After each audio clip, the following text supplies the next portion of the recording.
News. Brought to you by BB&N Middle School. I'm your co-host, Chris Colbas. And I am your other co-host, Emmy Lev. Tonight we have some intriguing reports on Mexico and Argentina for you. Let's jump right in. Did you know Argentina is attempting to make abortion legal? Yes, I did, Chris. In fact, legal abortion in Argentina is now a possibility due to femicide campaigns. Around April 14th, 2018, legislation for abortion within 14 weeks of pregnancy began to be considered. If this succeeded, it would be unknown territory due to the fact that Argentina is in a region with very strict abortion rules. A few Latin American countries allow abortion in some circumstances like rape.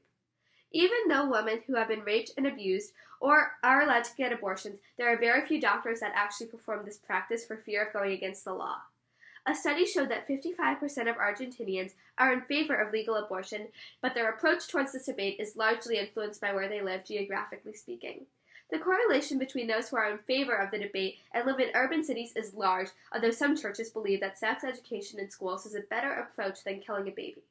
Along with all the men and women who discover life as a gift, Christians want to contribute our voice not to impose a religious conception, but from our reasonable and human convictions. The Episcopal Church Conference in Argentina wrote on their blog on February 23, 2018, this law would be linking together another movement called Ni una menos, not one less, against deaths based off of gender and abuse with this powerful law. The movement started in 2015 and caused many women to join forces, especially female lawmakers. These lawmakers are coming together to pass a bill that they feel very strongly about. There are between 45,000 to 600,000 hospitalizations derived from clandestine abortions every year, Ms. Austin, one of the lawmakers, said. She believes that those who are against legal abortion are in favor of clandestine abortions. The term clandestine means kept secret or not commonly known. This refers to abortion as something only known by the doctor and the mother. This really long debate in Argentina has helped others to understand the situations that women are put through.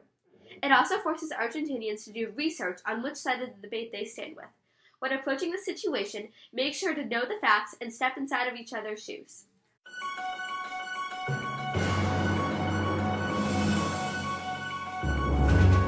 Well, that is interesting. What is your take on this event, Emmy? I think that all women have a right to do what they want with their bodies. But don't listen to me. Do your own research. Personally, I disagree with you. Not allowing these children to live makes them unwanted in their home countries. In fact, many living Mexicans are feeling unwanted in Mexico right now. Let's check it out.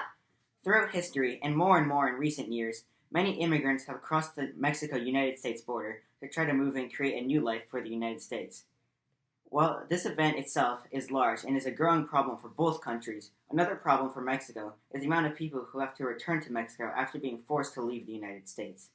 This problem has a bigger effect on the people who have to return to Mexico than to the Mexican community itself. Lalo Aguilar, born a Mexican, had immigrated to the United States but now lives in Mexico City. He said, "Exile. Here, back in Mexico, I don't click. The land I grew up on, the United States, that's home." Lalo's not alone in feeling this way.